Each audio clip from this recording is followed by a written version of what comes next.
¿Qué tal? Buenas tardes para todos y todas. Vamos a dar inicio a este ciclo de varias reuniones, pero que en esta oportunidad lo coorganizamos desde el Seminario Permanente de Investigadores e Investigadoras, conjuntamente con el Seminario de Género del Instituto, que abordará todo lo que tiene que ver con los procesos constituyentes con perspectiva de géneros, y en este caso vamos a trabajar con el caso de Chile.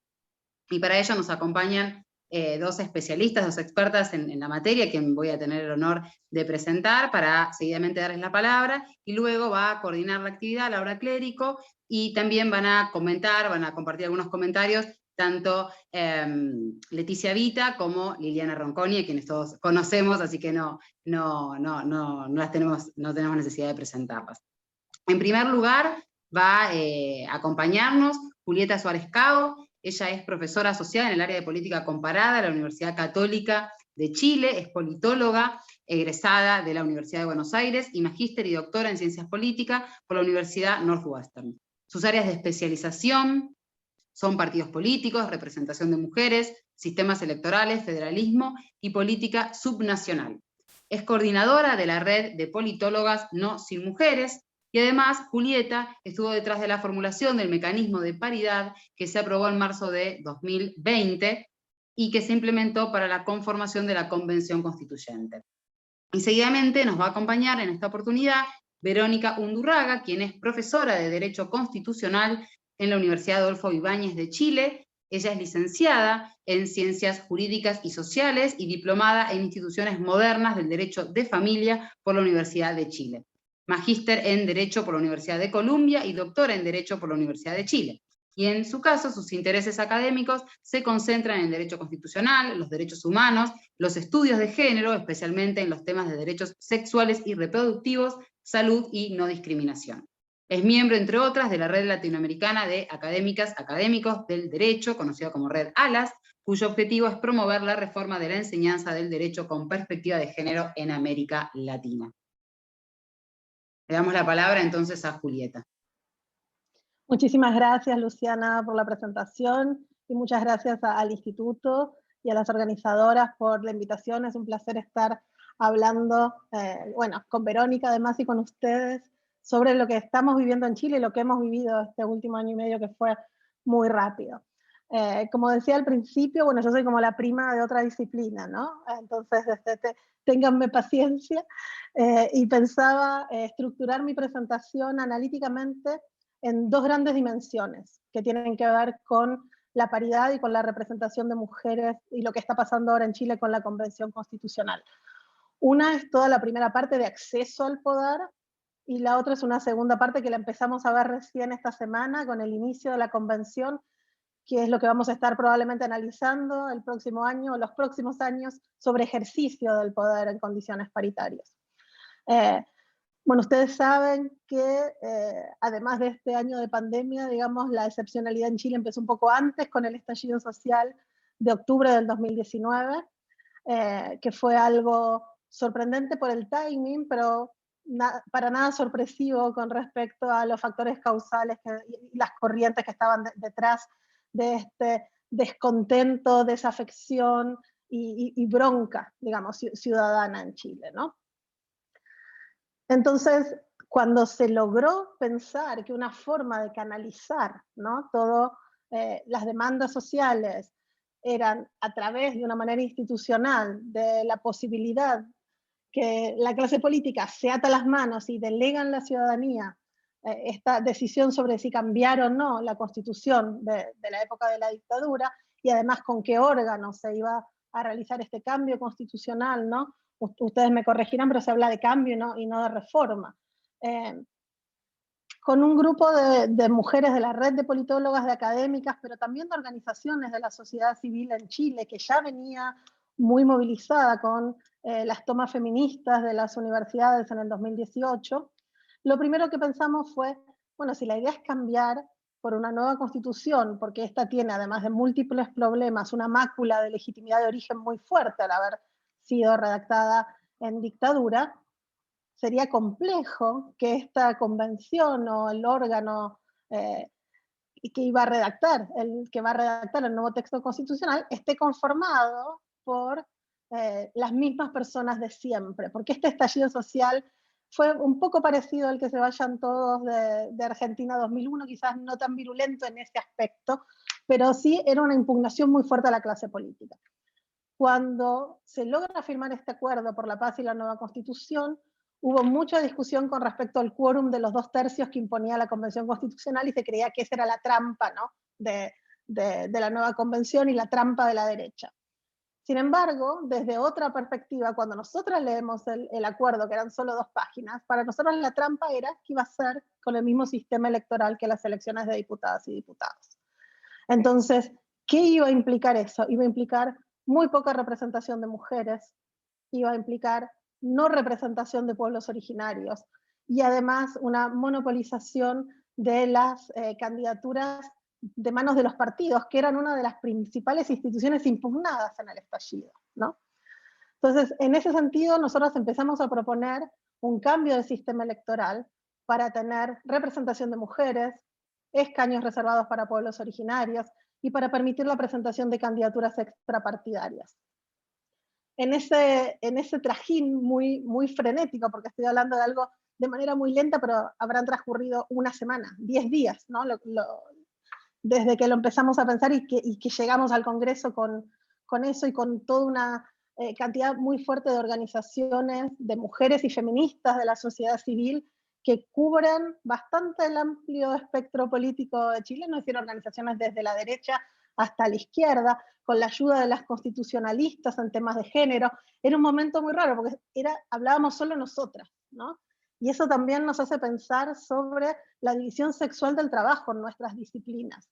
No sé tanto en Argentina, pero en Chile definitivamente las politólogas somos las que leemos sobre cuotas, sobre paridad, las que escribimos sobre eso, las que conocemos la experiencia comparada, la que enseñamos al respecto. Entonces teníamos esa ventaja comparativa. No sé si en derecho pasa lo mismo, por ahí después Verónica nos podrá decir, pero en general, digamos, las abogadas protagonistas eran abogadas constitucionalistas mujeres, ¿no? Eran las que sabían sobre género y política. En ese sentido, Chile había tenido una primera experiencia con ley de cuotas recién en las elecciones del 2017. Piensen que en Argentina tenemos ley de cupo desde 1991. Es decir, Chile llega re tarde y llega mal. Llega mal porque llega con una ley con muy pocos dientes, ¿sí? El sistema electoral chileno es diferente al argentino, las listas no son cerradas y bloqueadas, y la ciudadanía vota por candidatura individual, ¿no? Entonces ahí los mandatos de posición y todo eso no tienen tanto sentido como en el caso argentino. Pero la ley de cuotas chilena era una ley, es una ley porque todavía está vigente, que genera un porcentaje de inclusión por partido a nivel nacional, ni siquiera por distrito. Entonces, esto daba la oportunidad estratégica a los partidos de cumplir perfectamente con la ley de cuotas y ubicar su 40% de mujeres en distritos donde no iban a ganar, ¿no? Y además poner lo que acá se llaman galletas, ¿no? Poner mujeres de relleno que no eran mujeres competitivas, que no iban a conseguir estos votos personalizados para salir. Entonces vos podías cumplir perfectamente la ley de cuotas, como fue el caso, 40% de mujeres, y terminar con un 22% electo, ¿no? Entonces nosotros decíamos, con esa ley no se puede elegir la Convención Constitucional. Entonces teníamos también esa expertise de haber analizado la ley de cuotas del 2015 que se aplica en 2017 y de conocer cuáles eran todos los problemas que tenía ese diseño de cuota. Entonces, en ese contexto lo que propusimos fue una estrategia que tenía una doble entrada. La primera era la paridad que llamábamos de entrada o en las candidaturas, donde a nivel distrito todas las candidaturas tenían que ser paritarias de las listas, y si una lista era impar, un sexo no podía superar a otro en más de una. Todas las listas tenían que estar encabezadas por mujeres, y después alternadas sucesivamente en lo que en Chile se llamó cebra, ¿no? Pero en la literatura también la llaman las listas cremalleras, por ejemplo. Pero después, como el voto es personal, lo que hicimos también fue un mecanismo de paridad de salida. Y esto es que a nivel distrito tenía que darse resultado paritario de asignación de escaños. En un distrito par iban a ser electas mitad de hombres, mitad de mujeres. En un distrito impar, un sexo no podía superar al otro en más de uno.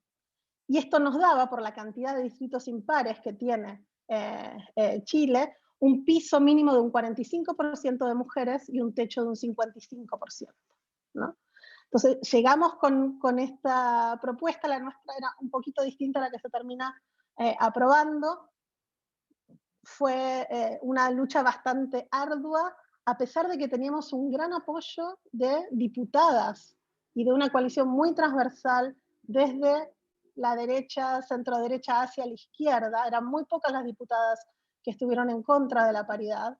Se logra ganar también finalmente en Senado, y con estas reglas es la que se realiza la elección ahora en mayo, ¿no? Entonces, tenemos el plebiscito, la ciudadanía decide que sí se cambia la Constitución y que se cambia con esta convención constituyente, que hasta ese momento, octubre del 2020, sabíamos que era una constituyente paritaria, pero no sabíamos nada más, porque todavía no estaba resuelto el tema de escaños reservados, ni el tema de las candidaturas o las listas de independientes, como se dio a llamar acá, o de candidaturas más extrapartidarias. La elección de mayo genera entonces un resultado paritario como sabíamos que iba a ser, e interesantemente lo que hace este mecanismo de corrección de paridad es beneficiar a más hombres que mujeres. Más hombres terminan entrando de los que hubieran entrado sin la paridad. Ahora, yo creo que esa es una lectura contrafáctica mala. Yo creo que precisamente porque estaba esta cláusula de paridad de salida, las listas tuvieron que poner mujeres competitivas, elegibles y que pudieron ganar. Si no hubieran rellenado las listas como las rellenaban antes, con mujeres que no tuvieran estas chances, ¿no? Entonces yo creo que lo que nos muestra la paridad al revés en el caso de Chile es echar por tierra dos mitos grandes. Uno, que las mujeres no quieren estar en política, que no tienen ambición, que no hay mujeres capaces, ¿no? El famoso no hay mujeres. Y otro, que la ciudadanía no vota por mujeres, ¿no? Bueno, sí, la ciudadanía, cuando hay buenas candidatas, votas por ella y vota en masa. Ahora, esto es un tema de acceso al poder, ¿no? Terminamos con una convención constitucional con 78 hombres, 77 mujeres. Las mujeres llegaron. Por experiencia comparada también de cómo funciona la paridad en otros contextos, creo que el caso argentino es uno de ellos también. Sabemos que muchas veces este acceso al poder no necesariamente se traduce en ejercicio del poder, ¿no? Entonces ahora estamos siguiendo la Convención Constitucional muy cerca con una propuesta de reglamento feminista que tiene 3 objetivos y 3 ámbitos de aplicación importantes. Uno es para evitar lo que ocurre en muchos congresos, que las mujeres quedan encapsuladas en determinados temas, ¿no? Estos temas considerados como temas blandos, o, bueno, son 77, no las van a poder poner a todas en una comisión de género, pero igual podría haber una distribución un poco desigual en temas no estratégicos, ¿no? Para la convención. Entonces, este reglamento lo que solicita es que todas las comisiones estén integradas paritariamente, y que también las presidencias de las comisiones tengan una paridad transversal, es decir, que no estén todas presididas por hombres, y que sea equilibrado el lugar de las presidencias en cada comisión y en cada comité que arme la convención. De hecho, la propuesta de reglamento fue antes de que empezara la convención, así que ya la elección de Elisa Loncón, ¿no? Que es una mujer mapuche, feminista, fue como, creo que fue una agradabilísima sorpresa para todas las que estábamos trabajando en estos temas. Ahora, también sabemos que no alcanza a conectar, ¿no? La política de la presencia es súper importante. Yo soy fanática de Ann Phillips, no tengo ninguna crítica al respecto, pero sabemos que hay otros 2 ámbitos que son importantes resguardar para que este acceso al poder tenga realmente un efecto de ejercicio del poder. Rápidamente, el tema de los cuidados, ¿sí? Toda la discusión de cuidados está al centro de la discusión constitucional ahora en Chile. Tiene que haber recursos para que estas mujeres que llegaron a la convención tengan el mismo tiempo, la misma libertad mental que sus pares hombres para dedicarse a la convención constitucional. Y además el tema de violencia, porque sabemos que cuanto más irrumpen las mujeres en el espacio público y en particular en política, lo que vemos es un aumento de la violencia política en razón de género, y por lo tanto tienen que estar todos los resguardos posibles, con protocolos, con sensibilizaciones, con sanciones de ser necesario, para generar que esta convención constituyente con un 50% de mujeres sea realmente un espacio seguro para que las convencionales puedan realizar su trabajo del mismo modo que lo realizan los convencionales hombres. Y bueno, y solo para cerrar, dos cosas que quedan pendientes. Yo creo que lo que nos muestra esto, y es algo que lo puedo decir ahora, 2021, pero no lo podría haber dicho cuando peleábamos por la paridad a fines del 2019, es que la paridad debería ser un piso y no un techo, al menos en opinión personal. Y que hay que repensar el tema del binarismo, ¿sí? Y cómo podemos lograr de que la paridad no termine siendo una camisa de fuerza, ¿sí? Que impida que por entrar mujeres dejar afuera a otras personas. Yo creo que la idea, al menos feminista, detrás de la paridad es que entran mujeres, pero queda la puerta abierta para que sigan entrando todos los sectores históricamente marginalizados de la decisión y de los espacios políticos de poder. Y creo que es eso que queda pendiente para pensar bien cómo se puede hacer en la convención. Bueno, muchas gracias, Julieta, por tu tan clara exposición e interesante. Y le damos la palabra ahora a Verónica Undurraga.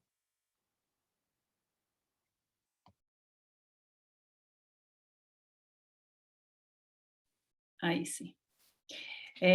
Muchas gracias, Laura, y muchas gracias por la invitación de la universidad y del instituto. Estoy encantada de compartir con Julieta y también con todas y todos ustedes.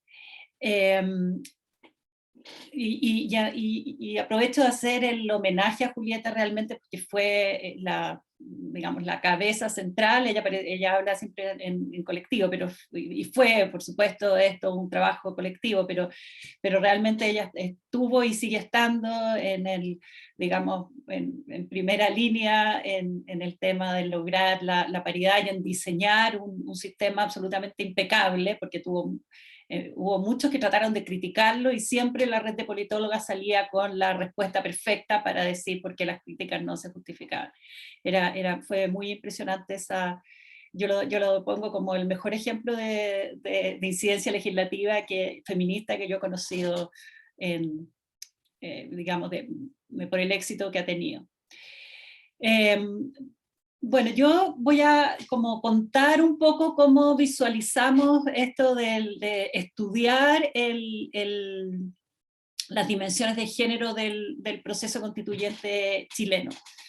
En el fondo vamos a estar contribuyendo a un campo de derecho constitucional comparado, del constitucionalismo de género, y específicamente a la literatura que es más específica sobre la participación de mujeres en procesos constituyentes. ¿Y por qué creemos que es interesante que haya un monitoreo, un seguimiento y que después se escriba sobre este proceso? Porque creemos que el proceso chileno tiene características muy, muy únicas y se da en circunstancias que lo hacen particularmente interesante. Bueno, en primer lugar, como ustedes saben, como lo dijo Julieta, por la primera vez en la historia del constitucionalismo una convención va a ser escrita por una convención totalmente elegida por la ciudadanía, con perfecta o prácticamente perfecta paridad de género. En segundo lugar, porque actualmente los pueblos indígenas en Chile no tienen ningún reconocimiento, no son siquiera nombrados en la Constitución y nunca han sido nombrados en las constituciones chilenas, y se pasa de eso a tener 17 escaños reservados para los pueblos indígenas de Chile, y eso representa la proporción de población indígena del país. Eso me parece que es como muy interesante. Además, también en forma inesperada, la elección de constituyentes se rompió con la tradicional dominación de los partidos políticos y de las élites sociales en una elección política. De los miembros de la Convención Constitucional, 105 de 155, o sea, el 67,7% no están afiliados a partidos políticos, es muy alto. Eso hace todo muy difícil, pero como fenómeno bien interesante.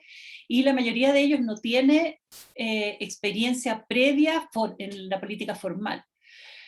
Sin embargo, muchos de ellos son líderes comunitarios, particularmente en temas ambientales y en temas de justicia de género. Otro aspecto interesante es que el quórum para que se aprueben las normas de la Convención Constitucional y para que se apruebe el reglamento también es de 2/3 de los miembros de la Convención. Y la elección, también inesperadamente, resultó en que ningún grupo representado en la Convención es suficientemente grande para tener poder de veto. Eso sí, yo creo que no lo esperaba prácticamente nadie, porque se pensaba, y todos estábamos pensando de cómo destrabar el veto que iba a ejercer la derecha, que siempre históricamente había tenido ese tercio, y que además fue muy ordenada en presentarse en una sola lista, lo que la favorecía por el sistema electoral, presentarse en una sola lista a la elección. Entonces eso también es interesante. Entonces la combinación entre los 2/3, entre la exigencia de los 2/3, que es un quórum alto, y que nadie tenga poder de veto, va a forzar a los constituyentes a entrar en negociaciones bien sustantivas para llegar a acuerdos en el nuevo texto constitucional dentro de un año, que es el plazo máximo, son 9 meses que se pueden extender hasta un año, y si es que digamos, las reglas actualmente vigentes que regulan el proceso y que están en la Constitución actual, señalan que si en el plazo de un año no hay nuevo texto constitucional, permanece la Constitución actual. Entonces realmente es muy fuerte, ¿no? Otro aspecto interesante es que 50 de las 77 constituyentes mujeres utilizaron la palabra feminismo en sus campañas electorales, y 10 más, o sea, llegamos a 60 de 77, se refirieron a igualdad o equidad de género. Por supuesto, ahí hay que ver, hay mucha variedad, pero ya a mí me parece que es muy contundente, y además eso se nota, se ve. O sea, en la ceremonia de instalación de la convención terminó con muchísimas, yo creo que eran por lo menos más de 40, pueden haber sido hasta 50, mujeres feministas llevándole a la mesa, adelante, gritando, también himnos, digamos, proclamas feministas, llevándole a la mesa la propuesta de reglamento. Y estas son solo las mujeres, ¿no? 50 de 77.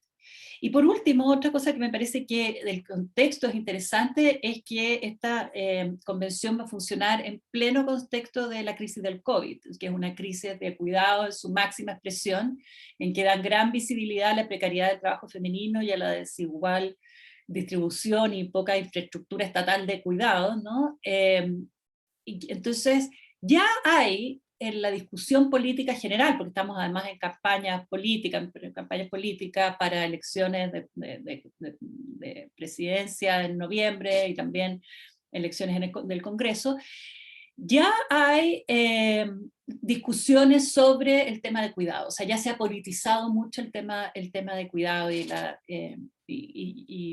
la relación con el orden de género. Entonces, eso también a mí me parece que eso no ha estado presente en nuestro proceso constituyente, y lo va a ser muy interesante. El origen de la crisis, así para hacerlo muy corto, porque yo creo que esto ustedes saben, básicamente condiciones de desigualdad muy fuertes. El PNUD había hecho un estudio un poco antes que decía que la gente, digamos que las desigualdades que más se sentían eran las desigualdades de clase, pero también las desigualdades de género. Y también estamos en un contexto en que el conflicto entre el Estado chileno y el pueblo mapuche es grave, es creciente y se está radicalizando mucho. O sea, la presencia mapuche en la convención es de aquellos sectores de los mapuches que aceptaron, pero también hay todo un sector mapuche en que estaban en contra de participar en la convención constitucional.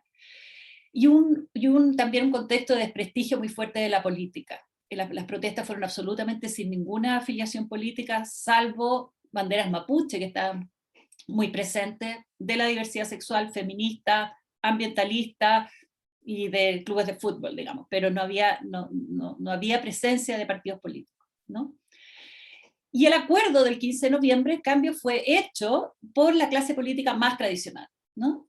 Por el Congreso, en negociaciones con el gobierno, y deja fuera, como dijo Julieta, la paridad, los escaños reservados para los pueblos originarios y la posibilidad de competir con condiciones de mayor igualdad a los independientes. Todas esas tres fueron reformas posteriores. Entonces fueron todas reformas que requirieron digamos, estrategias de incidencia legislativa que, como dijo, fueron frenéticas, como dijo Julieta. Entonces es muy interesante porque está ese acuerdo que de alguna manera refleja lo que podían hacer los partidos políticos, pero están estas tres reformas posteriores a la reforma constitucional que introduce el camino para la nueva constitución y que finalmente tiene digamos, un resultado muy impactante en términos de presencia de mujeres, de pueblos originarios y de independientes, ¿no? Ahora, ¿dónde se sitúa el proceso chileno como en la historia de la participación de mujeres en procesos constituyentes? Bueno, todos sabemos que desde el inicio del constitucionalismo había mujeres que entendieron que las constituciones no eran neutras al género, eso está documentado, todos conocemos la Declaración de Derechos de la Mujer y la Ciudadana de Olympe de Gouges, también la Declaración de las Mujeres en Seneca Falls, y hay muchas más historias menos documentadas, ¿no? En América Latina mucho menos, se conocen mucho menos, pero el involucramiento de mujeres como integrantes de asambleas constituyentes recién dejó de ser anecdótico fines de los 80 o los años 90 del siglo pasado. Y esto, bueno, pensemos que en el contexto está la entrada en vigencia de la CEDAW el año 79, toda la jurisprudencia de género impulsada por Ruth Bader Ginsburg en Estados Unidos, y cómo se empieza a escribir sobre esos temas en Estados Unidos. El año 95 está las conferencias de la mujer, la declaración, y digamos, antes empezaron las conferencias de la mujer, pero el año 95 la declaración y la plataforma de Beijing, y en esos documentos ya empieza a relacionarse la igualdad de género con democracia y participación política de las mujeres. Y esas conferencias crean redes internacionales, impulsan procesos locales, y solo en América Latina ya las mujeres tuvieron mucha participación en procesos constituyentes, al principio no tanto como constituyentes ellas mismas, pero alrededor del proceso y en permanente movilización. En Brasil el 88, Colombia el 91, Perú el 93, Ecuador el 98 y el 2008, Venezuela y Bolivia el 2009.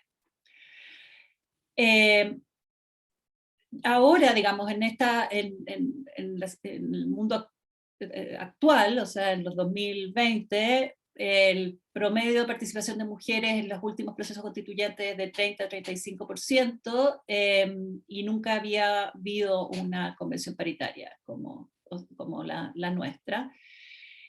Y en el constitucionalismo de género, y específicamente en el estudio de la participación de mujeres en la asamblea, en asambleas constituyentes, es un campo de investigación relativamente nuevo, que normalmente la mayoría de las autoras son del mundo anglo y europeo, con mucho menos presencia de las académicas del sur, pero es interesante, que es global en el sentido de que cuestiona la neutralidad del constitucionalismo, ¿no? Revisita conceptos fundamentales del constitucionalismo, y hay otra cosa que es súper interesante, y es que extiende como los bordes del constitucionalismo, porque las barreras a la igual ciudadanía están en el mundo de lo privado, de lo que no se había considerado constitucional. Entonces va al tema de la familia, al tema del sexo, al tema de la reproducción, al tema de las costumbres, al tema de las religiones. Entonces, de alguna manera, como que se transforman en constitucional temas que no eran constitucionales, ¿no? Y al traer además a las mujeres, para atraer a las mujeres dentro del mundo del constitucionalismo, tienen que extender a otros actores que no son los típicos actores tradicionales, como los miembros de asambleas constituyentes o los jueces, los políticos, sino que también aquí es imposible hablar de procesos constituyentes en que hay mujeres sin tener como jugadores claves, digamos, a las ONG, a los organismos internacionales, a los movimientos feministas de mujeres, etc. Ahora, dentro del tema del constitucionalismo de género se ha puesto más atención en general, porque se empezó por ahí, digamos, un poco, sobre todo por la preeminencia de los estudios en Estados Unidos, digamos, a la interpretación constitucional, a la jurisprudencia, ¿no? Y a partir de los 90, en cambio, empieza como a cuestionarse más y a problematizarse más el tema de la subrepresentación de mujeres en los procesos constituyentes. Acuérdense que del 88 creo que es el libro de Carol Paterman del contrato sexual, entonces eso ayuda como a conceptualizarlo, ¿no?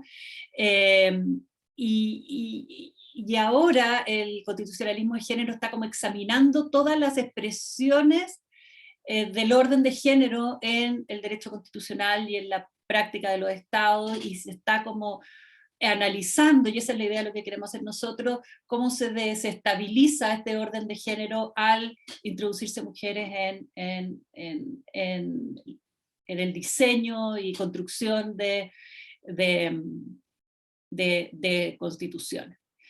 Y otra cosa que me parece súper interesante es que, bueno, todo esto se hace posible como una puerta, ¿no es cierto?, con el tema de la paridad en Chile. Y otra cosa que a mí me parece súper interesante es que, y con esto voy terminando, que la paridad, sobre todo en América Latina, porque nosotros sabemos que la paridad le hicieron famosa como la francesa, ¿no es cierto? Nosotros estábamos como con las cuotas, y las cuotas bajo este marco del derecho internacional, de las medidas especiales temporales, de acciones afirmativas, etcétera, como medidas de aceleración de la igualdad sustantiva, y a la francesa les fue mal con las cuotas, y entonces crearon esta idea, bueno, no cuotas, porque no afecta la idea de representación universal, etcétera, pero sí paridad, porque la paridad es, digamos, refleja la conformación de la sociedad, y dentro de los hombres y de las mujeres están también incluidos los otros grupos, ¿no es cierto? Entonces, en Francia se distingue entre el argumento de igualdad y el argumento de paridad, pero en América Latina no, eso no pasa, y se usan todos los argumentos. O sea, yo creo que Julieta, todos los argumentos se juntan, digamos. Entonces, un argumento más político sobre el modelo de democracia y representación y legitimidad democrática, y el modelo más más clásico de pasar de la igualdad formal a una igualdad sustantiva, una igualdad transformativa en que se ponga énfasis en, digamos, en desarticular relaciones de subordinación, en que haya reconocimiento, en que haya participación, en que haya transformaciones estructurales, etc. Entonces, va a ser como interesante que el tema, que la paridad se pueda analizar desde estos dos lados, porque es como la bisagra en que se puede hablar de los dos lados, porque también se puede hablar de paridad en relación a representación, en relación a digamos, a la crítica de la democracia representativa clásica. Hay varios estudios del constitucionalismo de género en que insertan en el fondo el proceso de las mujeres en el constitucionalismo, en procesos de constitucionalismo democrático, constitucionalismo participativo, constitucionalismo deliberativo, constitucionalismo dialógico. Entonces, es bonito, se pueden hacer como indicadores de alguna manera por los dos lados, ¿no? Entonces, indicadores, yo pensaba hacer como un indicador basado en como lo típico que tiene la igualdad sustantiva, digamos, esos 4 elementos que yo tomé de Sandra Friedman, como que me parece que hace una súper buena condensación de qué es lo que es la igualdad sustantiva, y uno puede decir, bueno, vamos viendo, se dan estos 4 elementos, cuáles son las manifestaciones, y por otro lado uno puede meterse en esta discusión sobre cuán participativo, cuán deliberativo, etcétera, y además hay unas críticas a la democracia deliberativa desde el punto de vista del feminismo, pero que, como decía Julieta en un foro anterior en el que participamos, esas críticas siempre se han dado cuando no hay paridad, cuando hay menos mujeres, y en el fondo la crítica es que en la deliberación las mujeres tampoco, las voces de las mujeres no alcanzan el poder que uno esperaría, pero no sabemos, quizás en Chile va a ser distinto, porque es una constitución en que 50%, o sea, 50 de 77 mujeres de la Convención Constitucional se declaran feministas, ¿no es cierto? Y además hay muchas feministas muy jóvenes, de feminismos bien fuertes. La presidenta de la Convención es una mujer que ha escrito sobre feminismo y movimiento indígena. Entonces, es otro el contexto. Entonces, eso a mí me parece como muy, muy interesante de seguir. Y con eso termino. Muchas gracias. Bueno, muchas gracias, Verónica. Ya entonces habrán visto que tenemos aquí a dos arquitectas del proceso constituyente chileno y que, bueno, Verónica también nos tiró, la verdad, una agenda de investigación impresionante y Julieta una agenda así de arquitectura, ¿no? Que va haciendo ladrillo por ladrillo, va viendo todos los frentes y ya adelantándose a las posibles ¿no? respuestas de desestabilización de la estrategia feminista, y ahí está. Entonces ahora vamos a tener dos comentarios, un comentario de Leticia Vita y un comentario de Liliana Ronconi, y después le vamos a devolver la palabra a Verónica y a Julieta, y luego los comentarios generales del público aquí presente en la sala Zoom. Muchísimas gracias, bueno, ambas expositoras, realmente muy inspirador y muy interesante escuchar todo este proceso, ¿no? Desde lo que está sucediendo ahora mismo en Chile. Mi comentario muy breve tiene que ver resalta algunas cuestiones, algunas dimensiones que ustedes mismas han reflejado en sus exposiciones, que exceden justamente el marco espacial, ¿no? y geográfico de Chile. En efecto, en mi comentario quiero destacar justamente la trascendencia temporal, ¿no? la dimensión temporal, que un poco recién lo estaba destacando Verónica también, ¿no? Esto de entender que es un proceso que por primera vez en la historia, ¿no? una constitución se hace con paridad de sexos, que por primera vez en América Latina un órgano paritariamente constituido va a decidir sobre una constitución, es un antes y un después para Chile, pero también para América Latina y para el mundo. ¿no? Y me recordaba justamente una frase de Bartolomé Clavero en su libro España 1978, ¿no? Amnesia Constituyente, donde él justamente al analizar la Constitución española de 1978, diferencia entre problemas constitucionales y problemas constituyentes, ¿no? Dice, hay problemas que no son constitucionales, sino que justamente son constituyentes, en el sentido que merecen una decisión de una convención constituyente en un debate mucho más profundo y democrático, ¿no? En España tenía que ver con la amnistía, ¿no? por los crímenes cometidos en la dictadura, y bueno, en este caso lo que está pasando en Chile es un excelente ejemplo de esta distinción, ¿no? Julieta justamente mencionaba esto, de si es un cambio constitucional o es una nueva constitución, ¿no?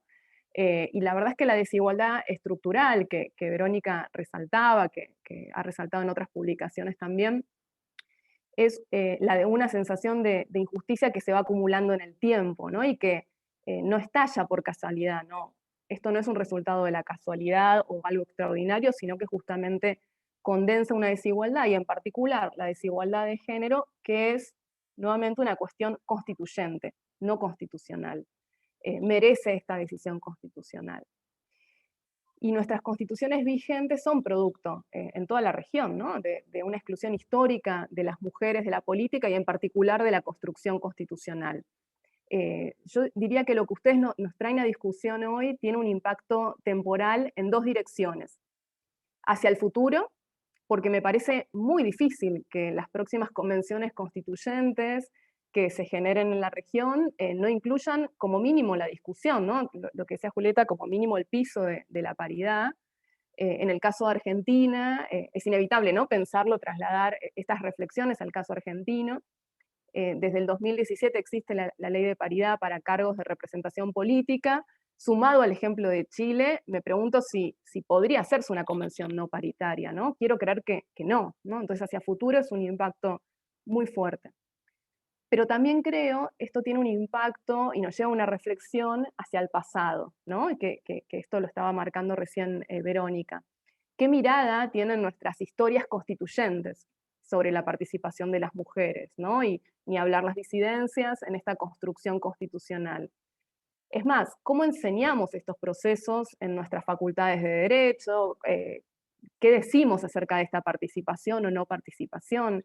¿Nos hemos ocupado de ella en la academia, en la confección de estudios o de investigaciones al respecto, ¿no? Y acá me refiero al campo que conozco, que es el de la historia constitucional argentina, que ha excluido a las mujeres como actoras, ¿no? Más allá de que, claro, no existía la paridad participativa en otras convenciones constituyentes pasadas, pero las mujeres han estado atentas a ellas, ¿no? Más allá de su participación excluida en 1949, muy escasa en 1957, ¿no? En las distintas reformas constitucionales del siglo XX, y con ley de cuotas en 1994, el relato hegemónico de nuestra historia constitucional y del derecho constitucional también en Argentina excluye esa voz de las mujeres, no le da entidad constitucional, ni adentro de la convención, en los casos que hubo esa voz, ni afuera, ¿no? Y esto lo insinuaba recién Verónica, ¿no? La idea de que que las mujeres no hayan participado en convenciones constituyentes no quiere decir que no hayan reflexionado, que no haya impactado, que no haya tenido pensamiento constitucional, ¿no?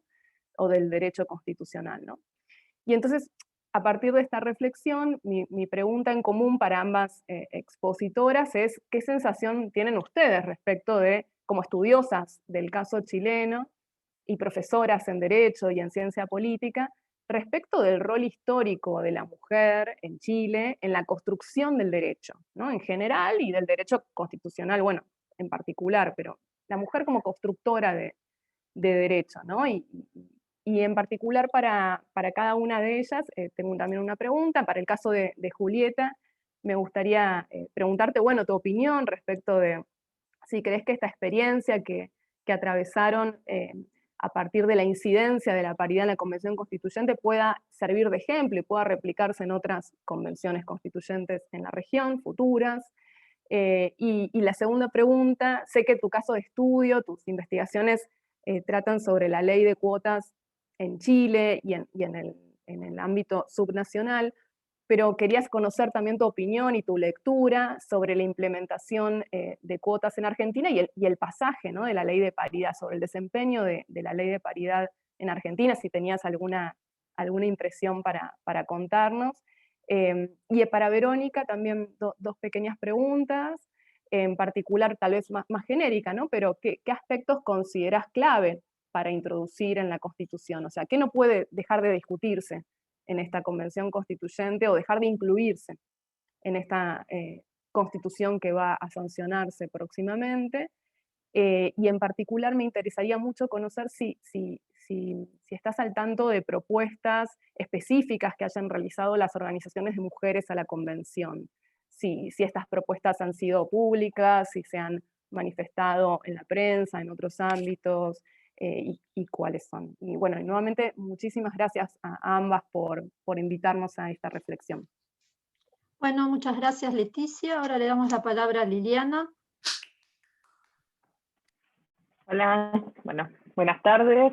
Gracias Julieta y Verónica, y también Leticia por los comentarios, y gracias al Instituto por el espacio.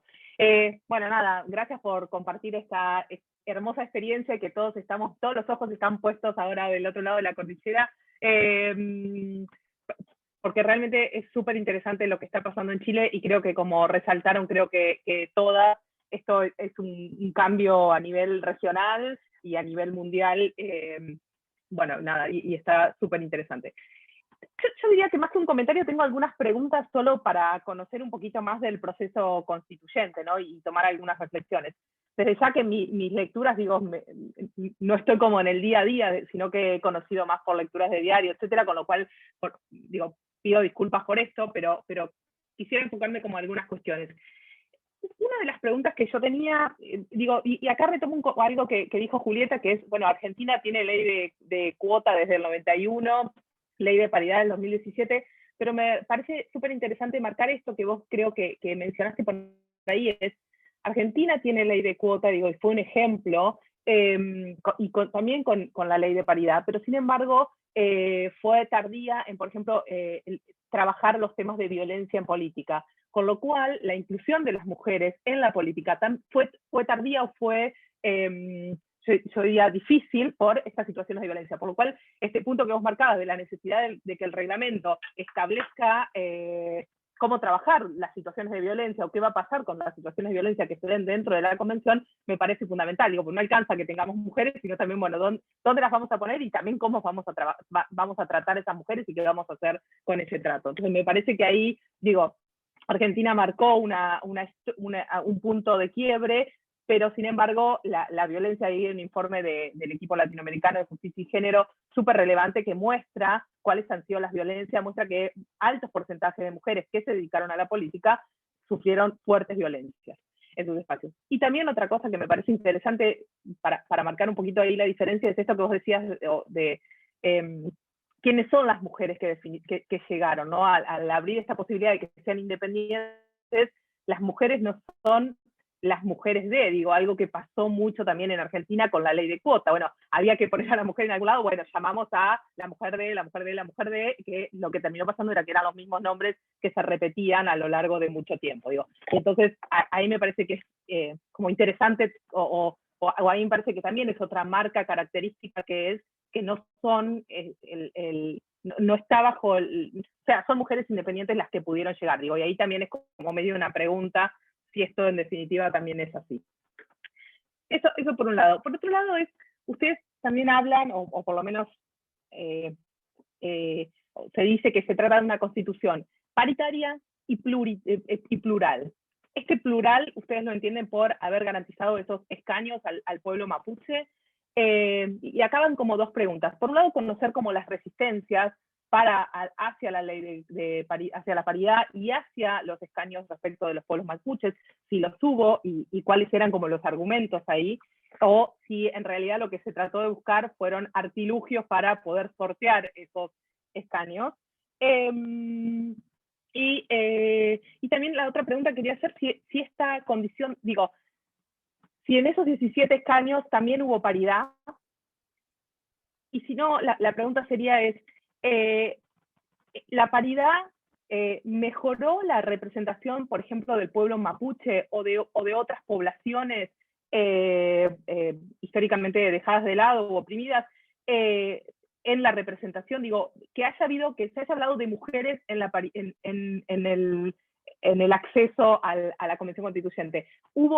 Garantizó que otras poblaciones, por ejemplo, pienso en mujeres mapuches, hayan llegado sin necesidad de pensar en los escaños garantizados, sino por la sola vía de la paridad. Un poco esa es la pregunta. Me acuerdo que en algún momento había leído algo respecto, o puede ser que me esté confundiendo, pero algo respecto de la necesidad de incluir personas con discapacidad también en la Convención Constituyente, o digo, si algo se discutió de esto, me parece que ahí hay un punto interesante, digo, porque uno podría criticarlo, decir, bueno, es plural porque incluye mujeres, bueno, pero te faltan, un poco lo que decía Julieta, ¿no? Bueno, te faltan todas las otras identidades, te faltan personas con discapacidad, te faltan, etcétera. Entonces, bueno, ahí cómo se define esa pluralidad y qué rol han tenido estos otros grupos desaventajados. Y después creo que otra de las preguntas que yo haría, también un poco en línea con lo que marcaba Leticia recién, preguntarles, bueno, ¿y qué tipo de constitución esperan, no? Porque digo, hemos hablado mucho de que es una constitución paritaria, etcétera, pero ¿y qué tipo de constitución están pensando? ¿Cuáles van a ser las grandes reformas o las grandes novedades? No son reformas porque va a ser una nueva constitución, pero ¿cuál es como el gran cambio que va a haber? Y ahí la pregunta es un cambio que el foco está puesto en reconocimiento de derechos, el foco está puesto en la sala de máquinas, que me parece que ahí hay un punto interesante, digo, ¿en dónde van a poner más el foco? O va a estar puesta como en principios, bueno, va a ser una constitución que esté inspirada, por ejemplo, en definir, o preocupada en definir, por ejemplo, qué se entiende por igualdad y dar buenos conceptos de igualdad o buenas categorías de igualdad, y no tanto en definir derechos, por ejemplo, derechos de las mujeres, ¿no? Con el riesgo de que nos queden afuera ciertos grupos. Si nosotros definimos derechos, hay ciertos grupos que van a quedar afuera. Bueno, ¿cuál es la idea de constitución que tienen ahí respecto de bueno, de lo que va a pasar ahora en la Asamblea Constituyente.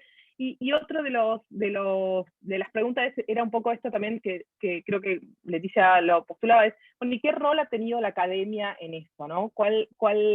¿Qué rol ha jugado la academia en marcar la agenda o la posible agenda de la Convención Constituyente en cuanto a temas, ¿sí? O en cuanto a qué va a pasar en la Constitución? Bueno.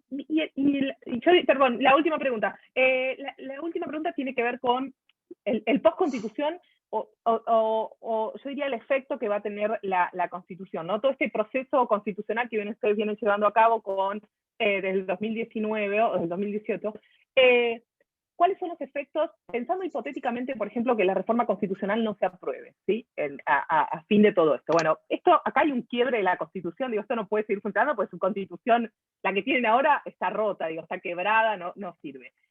¿Cuáles son los efectos que piensan que han tenido, por ejemplo, me imagino en el Poder Judicial? ¿Se ha hecho eco de estos reclamos de la sociedad en este tiempo que ha pasado desde que se inició el proceso y lo que van llevando? Digo, ¿cuál es el cambio, yo diría, en los poderes del Estado, ¿no? Pienso en cómo lo asumieron, y también cuál va a ser el rol de la academia en esto. Digo, ¿qué están haciendo, por ejemplo, las facultades de Derecho? Que ahí hay una pregunta más para Verónica, porque, aún cuando salga la reforma constitucional, bueno, tenemos que salir, por ejemplo, a formar a nuestros funcionarios públicos, porque ¿qué hacemos con esta reforma, con esta constitución nueva, que no la vamos a saber leer?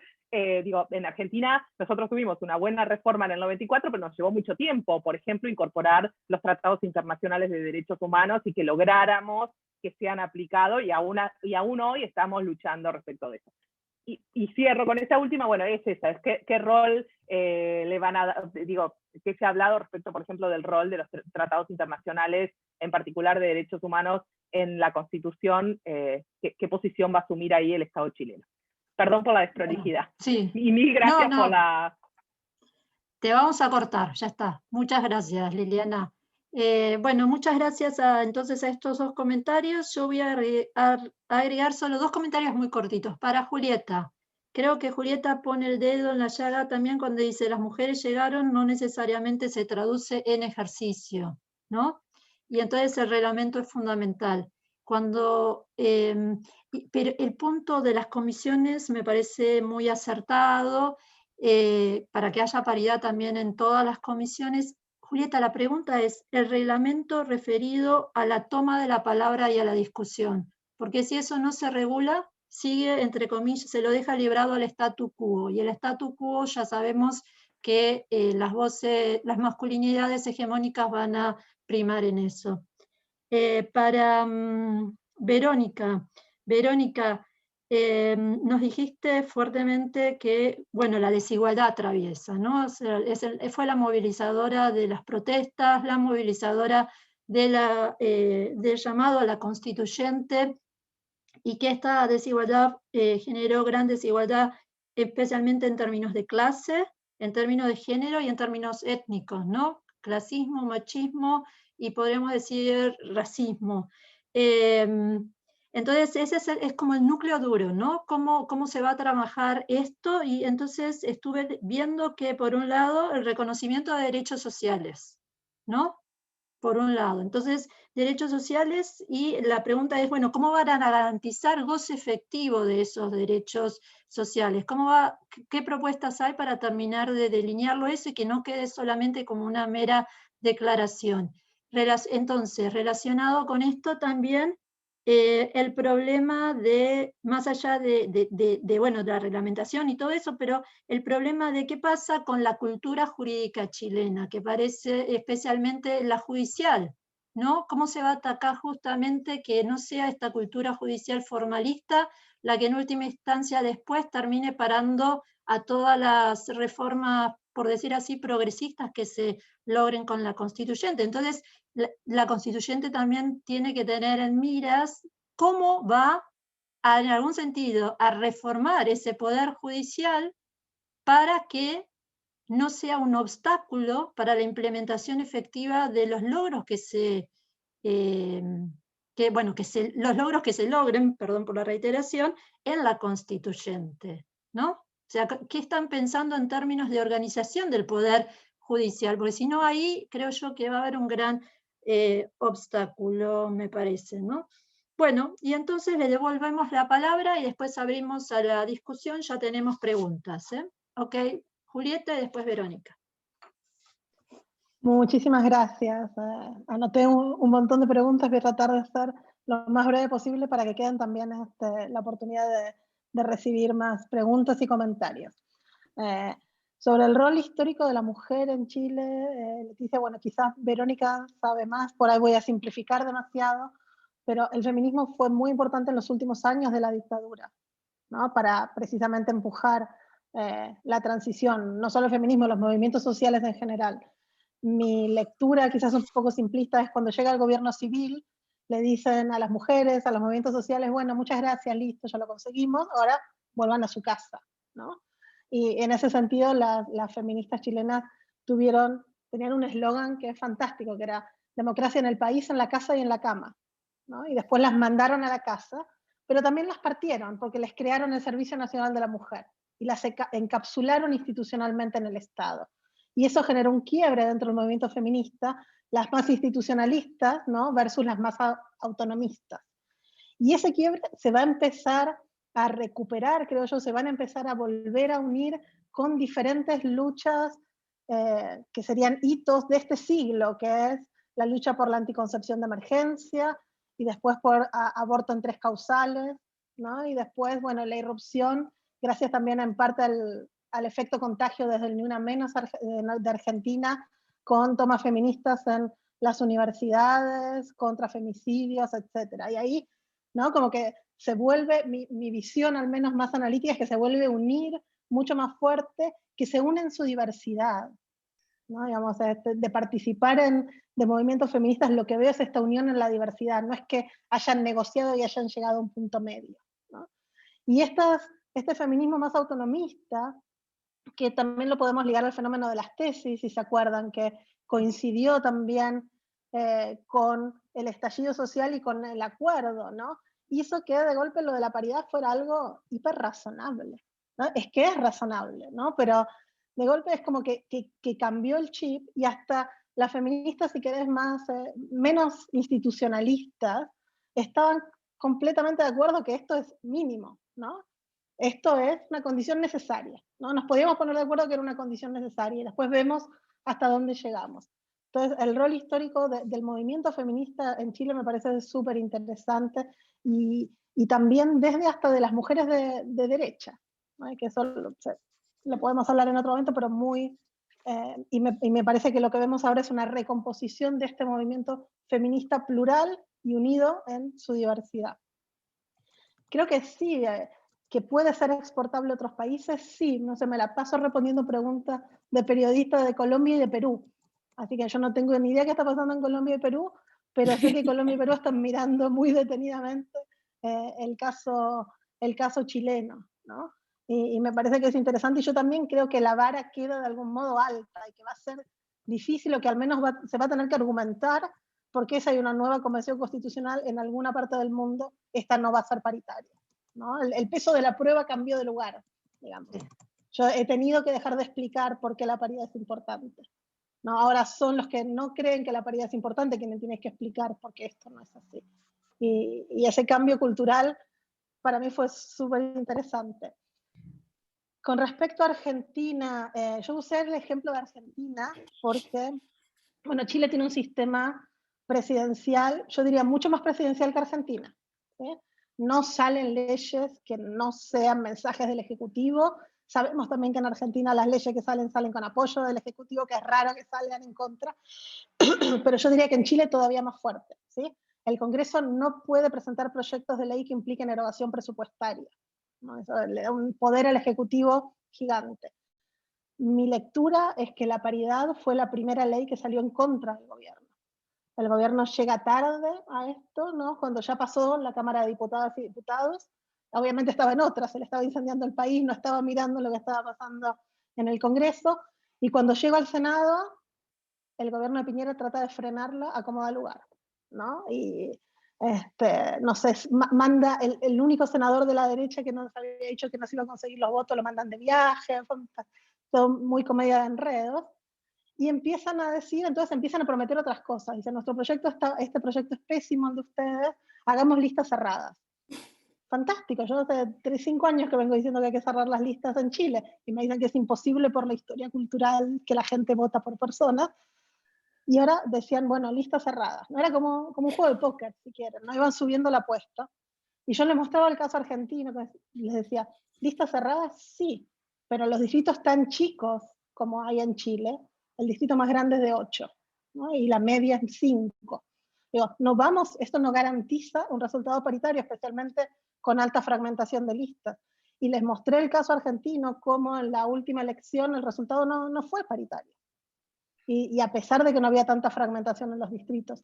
Entonces ahí es interesante ver y repensar quizás, digo, no estoy a favor de abrir las listas para nada, pero hay que pensar también cuáles son estos problemas de las listas cerradas. Uno, lo que decía, creo que Liliana, la famosa la mujer de, ¿no? Es mucho más fácil meter a la mujer de en una lista cerrada. Otro es el tema del encabezamiento, ¿no? El encabezamiento es optativo para los partidos. ¿Cuántos partidos encabezaron? Creo que en 2019 solo la izquierda, casi los demás ni encabezaron en ningún distrito.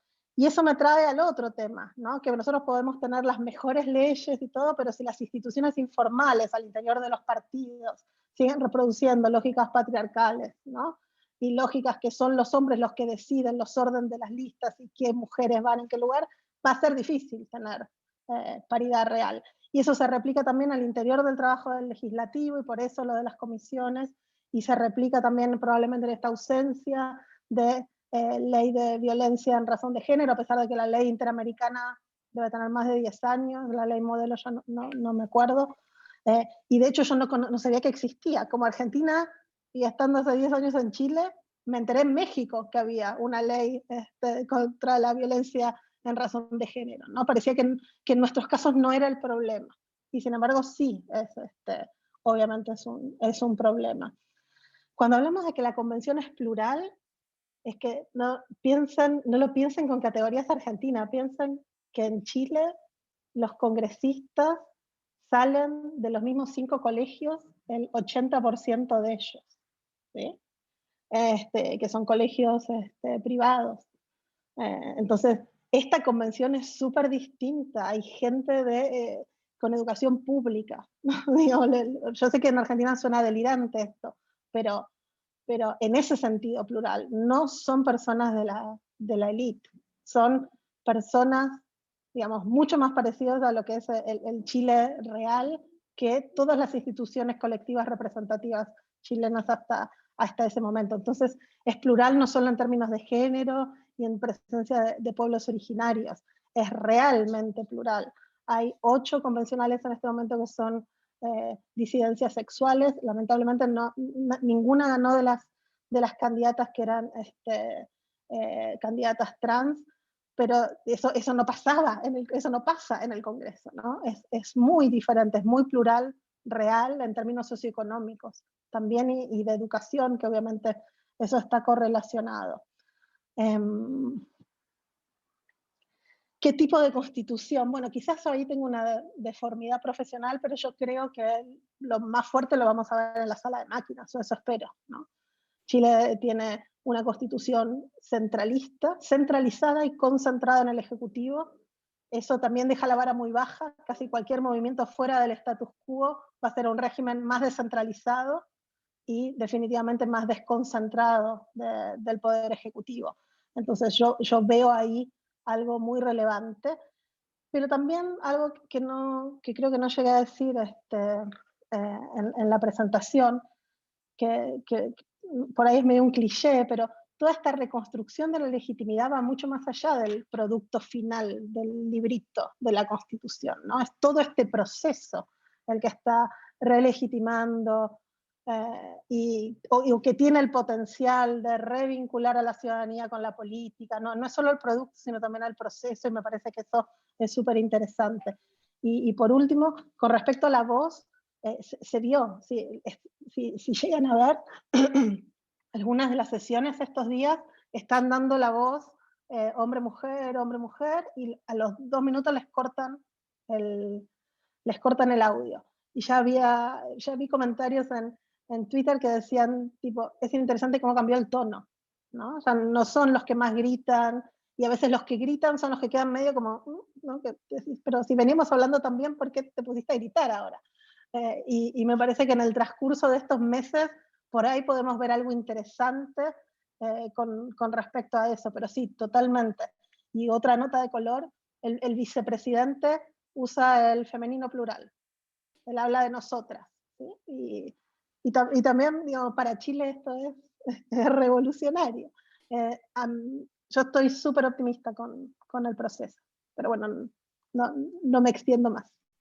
Gracias, Julieta. Verónica. Sí, sí, en realidad es súper interesante, ¿no? No, yo creo que Julieta apuntó en el tema de la pregunta sobre el rol de la mujer en Chile. Perdón, antes quería decir otra cosa. O sea, esta agenda de investigación es una agenda en que estamos con Julieta juntas y con Yanira Zúñiga y también con Javier Sajuria. O sea, es un grupo de investigación. Incluso una de las ideas, o sea, hay varias ideas que he tomado de ellos, entonces, de ellas. Por ejemplo, esto de la paridad como bisagra me ayudó mucho, un comentario que hizo de Yanira, y Julieta fue la de la idea de meter como marco teórico las teorías de democracia. O sea, todo lo que yo dije no es mío necesariamente, es del grupo. Eso quería como súper aclararlo. Julieta estuvo muy bien. O sea, yo...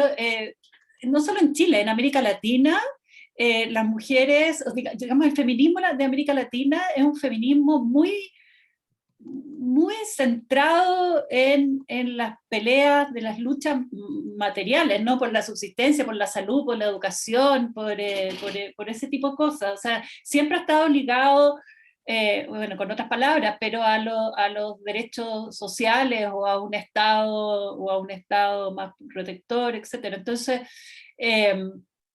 y digamos, desde las feministas del principio, ¿no? Siempre eran por la salud de los niños, por las vacunas, o sea, por ese tipo de cosas, ¿no? De la salud, de la educación de las mujeres.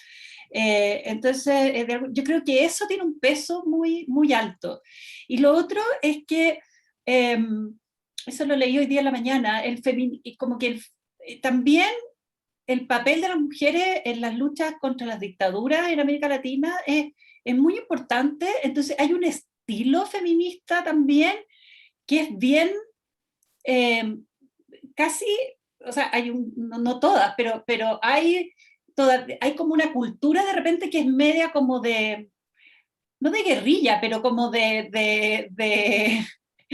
un poquito como de clandestinidad, ¿no? O sea, de estar acostumbrado a pelear contra un poder, y también esta idea de que yo creo que tenemos ciertas, digamos, lamentablemente por nuestra historia, pero tenemos ciertas ventajas comparativas para entender el patriarcado dentro de las instituciones militarizadas o dentro de los poderes más institucionalizados. O sea, hay algo ahí que yo creo que nuestra experiencia latinoamericana, de las mujeres latinoamericanas, digamos, marca el sello del feminismo de la región. Y esto, yo ojalá, o sea, Julieta es súper positiva cuando ve que estos feminismos de las autónomas con las más institucionales, que es lo que ha estado cruzando todos los encuentros feministas de la región, y que siempre esas han sido unas peleas espantosas, digamos, entre las más institucionalizadas o las que son militantes de partido y las que son autónomas, etcétera, y que fue muy fuerte esa pelea. Claro, en las últimas hitos, como señalaba Julieta súper bien, nos hemos unido todos, pero yo creo que va a ser difícil en la convención. Yo creo que va a ser difícil porque hay mucha mujer feminista de grupos de feminismo bien, bien joven y bien bastante radical, y hay muchas que están muy ligadas a luchas territoriales, anti-extractivistas, a movimientos bien autónomos y bien como que habla de cuerpo y los territorios, o sea, hay va a ser difícil articular digamos, yo creo que se van a dividir bastante digamos, con ejes ideológicos cuando hablemos de ciertos temas. Así que eso va a estar súper interesante de ver. ¿Qué aspectos son claves para introducir en la Constitución, o de qué tipo de Constitución esperan, dónde se va a meter como el feminismo, el género en la Constitución? También lo englobo con la pregunta de los derechos económicos, sociales y culturales de Laura. Sí, yo creo que hay un énfasis súper fuerte en eso, muy ligado y yo creo que va a haber ahí una cosa muy fuerte ambientalista, muy, muy fuerte. Hay mucho gente, además la crisis hídrica de Chile es fuertísima, entonces el tema del agua, por ejemplo, va a ser un tema central, y el tema del agua además cruza las industrias más importantes de Chile, que son las forestales, la minería, o sea, entonces, y las forestales cruza el conflicto indígena, entonces va a ser fuerte eso, y no sé mucho cómo las feministas se van a subir, pero yo creo que va a haber muchas feministas que va a estar, digamos, así como pasó en el pasado con las feministas, que había tanta lucha política que dar en la América Latina, que se dedicaron a contribuir a esas luchas y era difícil separarlas de otras. Yo creo que aquí vamos a volver un poquito a eso, pero con una dinámica de gente mucho más joven y con poca experiencia política formal previa. Entonces no sé bien cómo va a funcionar. Sí tengo claro que yo creo que como la cultura constitucional chilena es muy conservadora, o digamos la más antigua, porque hay grupos de constitucionalistas jóvenes muy fuertes a la que pertenece el vicepresidente. O sea, Baza es el símbolo de la nueva generación de constitucionalistas, y que es una generación más joven que yo los veo haciendo cosas y me invitan así como de vez en cuando. Pero son es un grupo súper grande, bastante grande y bien compacto, de los cuales hay varios en la convención, o sea, o por lo menos están apoyando hartos en los equipos, o sea, Ibaza es uno de esos, ¿no? Entonces hay varios constitucionalistas en la convención, está Amaya Alves, está Jaime Baza, está Fernando Atria, están, que más se me queda, pero hay bastante, y además muy apoyados por otros constitucionalistas. O sea, esto es un grupo que está entrando ahí. Y la academia, así como las instituciones, o sea, fue un desastre la instalación de la convención, porque el gobierno no tenía los micrófonos, no tenía nada, no tenía lápices, no tenía basureros, no tenía nada, y a ellos les tocaba hacer eso. Y a las 2 horas el rector de la Universidad de Chile dijo: se puede succionar en la Universidad de Chile, le damos todos los salones, les mostraron todo, les ofrecieron el sistema de televisión, les ofrecieron todo, ¿se fijan? O sea, hay un compromiso, y las universidades han estado, sobre todo las universidades que como que se precian de su sello público, han estado haciendo capacitación a constituyentes, por ejemplo, y están muy metidos en el tema de participación ciudadana. O sea, hay harto movimiento, yo diría, de las universidades, hay harto como compromiso, hay una cosa bien interesante ahí. Bueno, lo que yo le estaba diciendo, que me distraje, perdón, o sea, una cosa es el texto de la Constitución del 80, y otra cosa es que hubo una generación de constituyentes que crearon toda una interpretación sobre el texto de la Constitución que va mucho más allá del texto mismo, y que es una visión ultra neoliberal de que, bueno, por supuesto el texto tiene eso, pero es que la construcción sobre eso lo magnificó, ¿no? Ultra neoliberal, bien hiper protectora del derecho de propiedad, etc. Y de la libertad económica y de los grupos intermedios y todo eso. Entonces, de alguna manera, eso hace que la parte de los principios en la nueva Constitución vaya a ser muy importante. Porque se va a tratar, yo creo, porque se va a tratar de evitar esa posibilidad, o por lo menos, o no de evitarla, de rigidizar cuáles son los principios que ahora sí se quieren. No sé, se puede mirar desde los dos puntos de vista, pero dar más guía a tribunales, etc. Los tribunales, digamos, salvo que yo me acuerde una intervención de la Corte Suprema, en que la Corte Suprema dijo que era muy importante que la Convención Constitucional reconociera los tratados internacionales como, creo que dijo incluso supraconstitucionales, cosa que normalmente no se dice tanto, siempre se dice a nivel constitucional, etc. No han participado mucho, sí se ha hecho muchos seminarios sobre organización judicial bajo la nueva Constitución, o sea, sobre la propia orgánica. Yo creo que el tema de paridad, o sea, es o sea, por lo menos desde el punto de vista de las demandas feministas, paridad en todos los órganos colegiados, o sea, y el Poder Judicial también. Y hay ciertas propuestas de paridad en el Poder Judicial. Ese es uno de los temas que vamos a ir siguiendo también. Y bueno, iba a ser muy importante también en el post-constitución, que ojalá tengamos un congreso, que fue muy importante eso, y me dijeron en Colombia, que tuvieron 4 años de un congreso que realmente estaba imbuido del espíritu de la nueva Constitución, y durante esos 4 años pudieron avanzar muchísimo en las leyes que implementaban la nueva Constitución, pero después cambiaron el Congreso y se les frenó todo, digamos.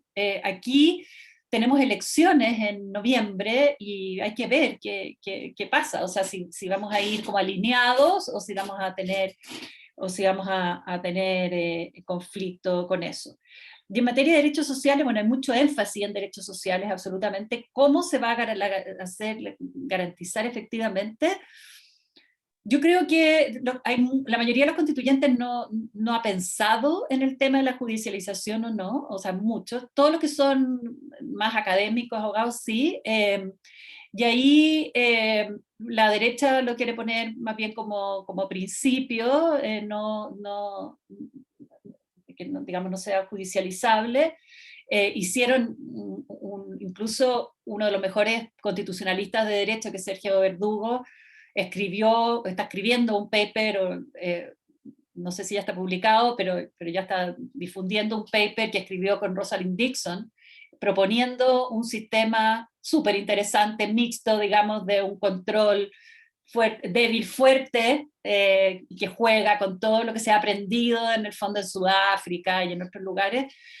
Precisamente yo creo que como una forma de evitar la judicialización directa, digamos. Y en eso, por ejemplo, hablan mucho de Colombia como un mal ejemplo, que es súper interesante porque los propios colombianos no lo ven como un mal ejemplo, al contrario, lo ven como que la Constitución de 91 fue como una gran constitución de acceso a la justicia, ¿no? En Chile,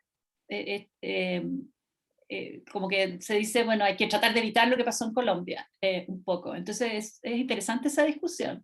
Yo no sé lo que va a pasar, porque hay que ver cómo se dan las dinámicas. Ahí sí que no sé. Y yo creo que ahí más o menos contesté. Y lo de las personas con discapacidad, había una cuota muy chiquitita de candidaturas, en las candidaturas, pero no lograron llegar, que fue una pena, porque uno veía a las candidatas y candidatos con discapacidad y era como muy bonito y no llegó ninguno. Así que bueno, esas cuotas de candidatura eran muy pocas. Y sí había paridad en los escaños reservados, era un sistema de paridad distinto. Eso Julieta que se lo puede explicar, pero básicamente cada candidato o candidata tenía que ir con un par del otro sexo, entonces en el fondo cuando había que hacer después la asignación paritaria de escaños, si es que había que el sexo subrepresentado había que cambiarlo por el otro, en el fondo se elegía a su compañera de fórmula, pero arrasaron las mujeres, o sea, eso sí que favoreció a los hombres, arrasaron las mujeres indígenas. Entonces ahí sí favoreció a los hombres. Y hubo también una cosa interesante, una judicialización ahí en el Tribunal Electoral también por la interpretación de la paridad. Ha habido dos discusiones de interpretación sobre cómo funciona el tema de paridad, por lo menos dos que yo conozca, uno en el sistema general de paridad y otro en el sistema indígena. Así que hay harto que estudiar. Bueno, muchas gracias Julieta y Verónica. Y ahora les cuento un poquito cómo viene la lista. La tengo a Laura Pautasi, a Anabela Molina, a Marcelo Alegre, y por el chat tengo una pregunta de Paula Sagel y Martín Testa. Entonces yo lo que propongo es que en este orden tomen la palabra y después le devolvemos para el cierre la palabra a Julieta y a Verónica. Laura Pautasi. Hola, sí, buenas tardes, maravilloso encuentro, gusto verlas, sobre todo a Verónica, hace tiempo que no nos vemos, y buenísimos los comentarios de Leticia y Liliana. Nada, simplemente para agregar 2 puntos y compartir con ustedes. Me parece que el primer gran augurio es que hoy el Senado de Chile aprobó la ratificación del Protocolo de San Salvador después de 15 años. Bueno, pensemos que empieza a activarse lo que ustedes precisamente contaron en términos de la agenda que esta reforma constitucional le está llevando, y bueno, me parece que ojalá termine con su buena sanción en la Cámara Baja y la ratificación sea ya un logro. Y lo segundo me parece interesante porque en los debates que hemos ido siguiendo, y ustedes lo plantearon también, que en el campo de los derechos sociales incorporar no solamente las situaciones que sería parte del reglamento, como las condiciones de ejercicio del derecho al cuidado para las constituyentes, centralmente las mujeres, sino también incorporarlo como un derecho. Y esto me parece que sería uno de los grandes avances en la misma línea que ha dado México, que ha sido el primero que lo reconoce, tempranamente Ecuador y Bolivia, pero en otra condición a los desarrollos más modernos. Por ahí sí tenían un minuto para contarnos un poco si este tipo de agendas así, como el derecho al cuidado, lo ven posible que se incorpore. Y muchísimas gracias. Bueno, Anabela Molina. Sí, hola, bueno, muchísimas gracias, súper interesante todo lo que nos contaron. Mi duda o mi pregunta iba a las dos un poco, porque comentaron un poco esto del rol de los independientes, ¿no? La cantidad de independientes que entraron, más la crisis de legitimidad, después, no sé, pensando en los procesos de Bolivia y de Ecuador, de constituyentes, parecería que ahí donde la política tradicional falla o tiene más problemas, se abren como oportunidades para la participación de las mujeres. Pero un poco como y las minorías. Y como decía Verónica, esto podría ser un problema. En realidad lo que quería saber es cómo lo ven ustedes, si podría ser un problema y cuál es el grado de apertura que tienen los partidos hacia esto. Si, no sé, en Argentina son más bien pensados como cuellos de botella, pero un poco toman, ¿no? la agenda feminista. ¿Qué pasa en ese sentido en Chile? Si son más bien receptivos o todo lo contrario. Bueno, gracias Anabela. Marcelo. Muchas gracias. Bueno, qué privilegio esto. Muy agradecido en particular a las invitadas y a las comentaristas. Excelente conversación. Mi actitud es un poco humilde, es observar, aprender, y si tuviera que hacer 2 o 3 preguntitas breves, es 2 temas que se mencionaron, pero preguntarles si tienen alguna idea de la dirección en la que se va a avanzar. Uno es el tema federalismo, si ya ustedes avisoran que podría haber un consenso en esa dirección y en qué modelo se está pensando, y sobre la alternativa al presidencialismo, que también se habló, si se está pensando en algún modelo más parlamentarista, mixto, o algo totalmente nuevo. Y lo último, que es lo que a mí más me importa, es si ustedes son optimistas de que esta Constitución sea jurada de alguna manera, se le prometa lealtad por parte de todo el arco de los constituyentes, cuando se termine todo. Falta mucho, pero eso creo que es muy importante y quería saber qué opinaban. Gracias. Bueno, Gracias, Marcelo. Tengo acá dos preguntas que voy a leer. Una de Paula Sagel, que les pregunta, teniendo en cuenta las discusiones actuales en materia de géneros y la intención de abandonar el sistema binario de asignación o identificación, y también teniendo en cuenta el ascenso de fuerza antitransgéneros adentro del feminismo, ¿cómo creen que se inserta el debate de paridad constituyente entre mujeres y varones en el proceso chileno? Y después tenemos una de Martín Testa, que les pregunta si ven posible el reconocimiento expreso de derechos a subjetividades como comunidad LGBTIQ, entre otras. Bueno, muchas gracias, les pasamos la palabra. Julieta. Bueno, muchísimas gracias por las preguntas, súper interesantes.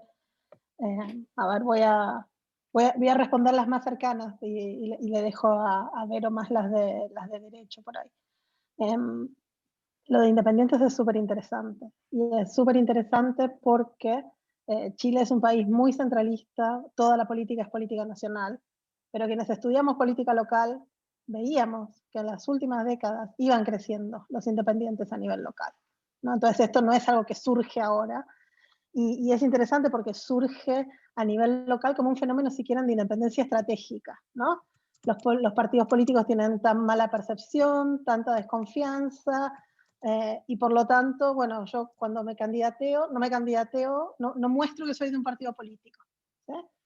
Alcaldes que han ganado con un partido se presentan a la reelección como independientes, ¿no? Entonces, ya había como un movimiento, si quieren, más subterráneo y más a nivel subnacional de crecimiento de independientes. Ahora, los que llegan a la convención, porque cuando empezamos a discutir esto yo me acuerdo que decía, pero listas de independientes me parece oximorónico, ¿no? Como una lista de independientes. Y al final los independientes y las independientes que llegan a la Constitución no es nuestra visión de lo que sería una candidatura independiente de los años 90, no es Ross Perot, no son estos independientes que dicen, ay, yo no soy de izquierda ni de derecha, soy independiente, ¿no? Son realmente militantes de organizaciones sociales, de movimientos sociales, de demandas muy particulares que el estallido, como gran momento de articulación lacloiano, si quieren, logró articular todas estas demandas súper distintas, súper particulares, en una gran demanda por dignidad, ¿sí? Como significante vacío, esta gran demanda de dignidad. Entonces, quienes llegan a la convención no son individuos independientes sueltos, ¿no? Son personas pertenecientes a colectivos. Entonces, para mí, ahí la solución viene de la mano con repensar la ley de partidos. En Chile hay alergia a la palabra partido, ¿no? Es como decís partido y es como, no sé, te saca los ajos, la lista de ajos. Pero en realidad son partidos, porque son organizaciones voluntarias, ¿no? Que se generan que tienen una plataforma, ¿no? Que tienen una idea común, que presentan candidaturas a elecciones. Son partidos. Entonces lo que hay que pensar es cómo generar las condiciones para que estos grupos puedan transformarse en estas organizaciones políticas, que si no le quieren llamar partido, bueno, que no las llamen partido. Pero no es un mismo fenómeno de independencia de cuando pensamos candidaturas independientes, ¿no? Son protopartidos de alguna forma. Ahora, las últimas encuestas de los últimos 3 años muestran un nivel de confianza de un 2% en los partidos políticos. Claro, yo tampoco formaría un partido político en este momento, no se lo podría vender a nadie, ¿no? Pero no son, estos independientes no son los independientes que estamos pensando como candidaturas individuales independientes, ¿no? En realidad son actores colectivos y que se reivindican como independientes, pero que tienen ideologías súper claras y en algunos casos bastante intensas. Entonces ahí creo que hay una beta interesante para pensar. Yo creo que la descentralización nunca he visto en Chile un grado tan alto de consenso como para avanzar hacia un Estado unitario descentralizado, y después de las elecciones les diría que hasta plurinacional, lo cual en el último año es sorprendente todo eso, porque no lo hubiera pensado en otro contexto. No sé si federalismo, Federalismo en tanto regiones que tengan su propia constitución, no sé, porque ahí hay problemas jurisdiccionales también. Históricamente, las comunidades son las provincias, pero después la dictadura crea estas regiones, que terminan siendo un poco artefactos, en algunos casos bastante artificiales, pero sin embargo son las que ahora han elegido gobernadores y gobernadoras regionales. Entonces yo veo más, o hasta un estado del español, si quieren, como un estado de ciertas autonomías regionales, como mucho, pero más cerca de un estado unitario descentralizado y probablemente plurinacional también. Ahora, sobre sistema de gobierno, está todo abierto. Y ahí no me animaría a decirte cómo va a terminar, porque hay realmente un montón de convencionales que van por un parlamentarismo directamente, y con mucha confusión también de qué implica un parlamentarismo, ¿no? Me parece que no queda muy claro eso. Hay otros con sistemas más mixtos, semipresidenciales o más presidencial que semipresidenciales. Yo creo que vamos a ver una disminución de los poderes de la presidencia, y por ahí terminemos con un presidencialismo más cercano al americano, ¿no? Un presidente sin prerrogativas legislativas, sin decretos, sin vetos parciales, pero no estoy segura, porque me parece que esa es la discusión que está todavía más abierta en todo lo que es la sala de máquinas. Y lo último que me había quedado la vez pasada era, sí, es cierto, no respondí lo de escaños reservados. Fueron 7 escaños mapuche, 2 aymara, y después 8 escaños divididos en otros 8 pueblos distintos, ¿no? Los mapuche y los aymara hubo paridad entre ellos porque se elegían más de uno, y como bien decía Verónica, eran candidaturas individuales que iban en tándem, iba hombre-mujer, ¿no? Y ahí se garantizaba la paridad. Y los 8 pueblos que iban sueltos, entre ellos también había corrección de paridad, entonces iban a quedar 4 hombres y 4 mujeres electas, de hecho fue lo que pasó en los pueblos. ¿Y cuál fue el argumento que más usaba contra la paridad? El peor, el más fácil de destrozar, el mérito. En el medio de un estallido social, con un 2% de confianza en los partidos políticos, un 3% de confianza en el Congreso y un 9% de confianza en el gobierno. Si la gente se creía que los políticos, hombres que estaban en el gobierno, llegaron por mérito, era muy... Pero ese fue el que más se intentó, ¿no? El que más se intentó fue el tema del mérito, y bueno, y tuvimos suerte que no era tan difícil de desmantelar en ese momento. Bueno, muchas gracias, Julieta. Verónica. Sí, es interesante, siguiendo lo que dice Julieta, además, yo creo que la aceptación de la sociedad chilena al tema de paridad viene de Bachelet, de todas maneras. O sea, Bachelet, en su primer gobierno, ella dijo que iba a tener un gobierno paritario, y no pudo, porque su propia coalición no la dejó, y tuvieron que empezar a bajarse todas las mujeres con cada una de las crisis. Pero ella hizo todo lo posible y la gente se dio cuenta de eso. Las personas se dieron cuenta de eso, y había más de un 75% de apoyo a la paridad, tanto en hombres como mujeres, así, antes de nada. O sea, entonces eso es bien interesante. Yo creo que ahí hay uno de estos efectos que uno ve que, aunque a Bachelet no le hubiera resultado, sí tuvo mucho apoyo, o sea, digamos, cambió el imaginario totalmente, y eso es bien importante. La pregunta de Laura de cómo se va a incorporar el derecho al cuidado, sí que bueno que lo preguntes, porque esa es una de las de los temas que los movimientos feministas han impulsado mucho. O sea, un poquito basado en Bolivia, Ecuador, pero también utilizando la crisis del COVID, y además en el contexto de la desarticulación del gobierno neoliberal. Entonces, o sea, de eso se trata, de cambiar el Estado neoliberal. Entonces el cuidado va junto con la idea de un Estado social. ¿Te fijas? Pero con perspectiva de género, que implica cuidado. Entonces se habla no solo de la redistribución de las cargas del cuidado entre hombres y mujeres, sino que de la socialización del cuidado. O sea, ese es como un discurso ya que está súper instalado. Yo creo que ahora va a ser, no sé bien cómo va a ser cómo se va a incorporar en forma textual en la Constitución, pero te digo que el discurso yo creo que está bien incorporado. Respecto a los independientes, yo tengo un solo punto de divergencia con Julieta. Estoy muy de acuerdo en todo, salvo en que yo creo que hay... yo no sé si tú ves a la Lista del Pueblo como un movimiento único. Yo creo que ahí hay mucha mezcla, digamos. O sea, no creo que... y bueno, vamos a empezar a ver las diferencias, pero yo creo que uno de los grandes bloques de independientes era gente que representa a los que estaban en la calle reclamando, y esa gente muy distinta en Santiago y en regiones, qué sé yo. Hay otro grupo de independientes, uno que se llaman, lo que decía Julieta, no son independientes así, yo no soy ni de derecha ni izquierda, un grupo importante de 11 constituyentes que son los independientes no neutrales. Ellos se pusieron así porque dijeron son independientes pero tenemos posición política. Eso es mucho más parecido a un partido con una orgánica y son súper organizados y qué sé yo. Y eso ya también están ubicados más o menos claramente en el panorama ideológico, digamos. En cambio, hay otros que es muy local, hay muchos que son liderazgos muy locales y que uno realmente no sabe mucho, hasta ahora no se sabe mucho qué se piensa.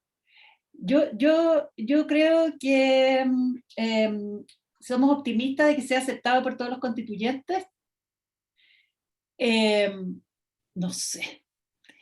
Yo espero que la dinámica vaya, o sea, la derecha en Chile es ultra refractaria, y ahora están desarmados completamente, ¿no?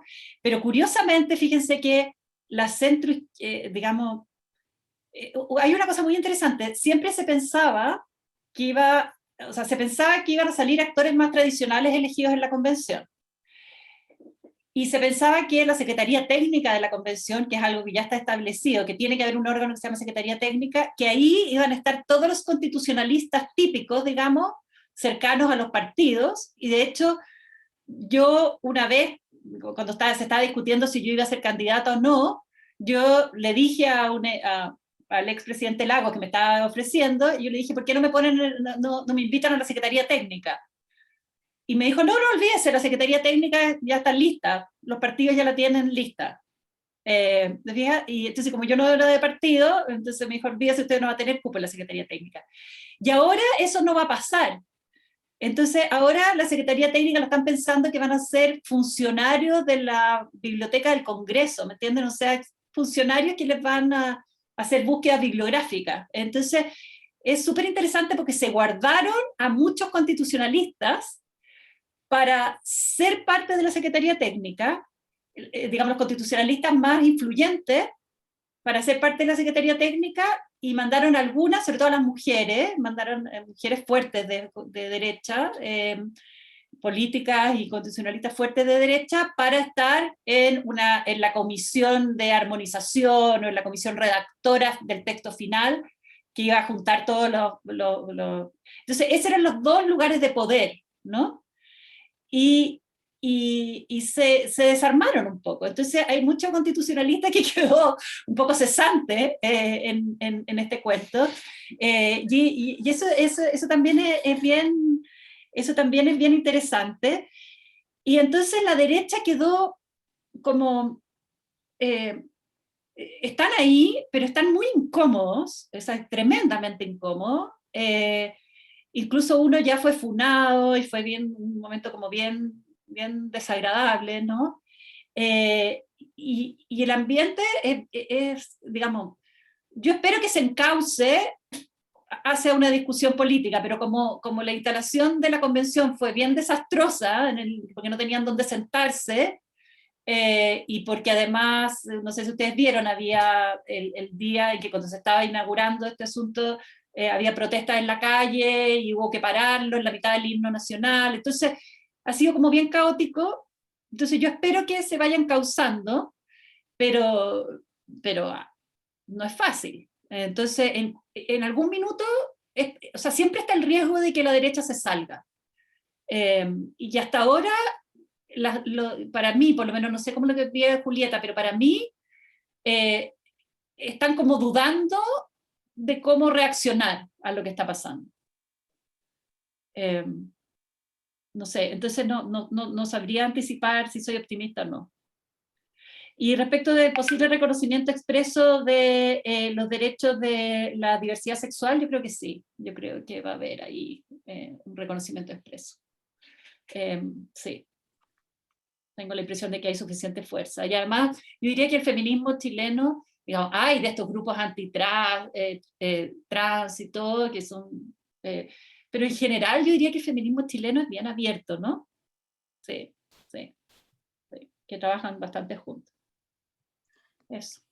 Bueno, muchísimas gracias Julieta y muchísimas gracias Verónica por sus brillantes exposiciones y muy generosas también para responder.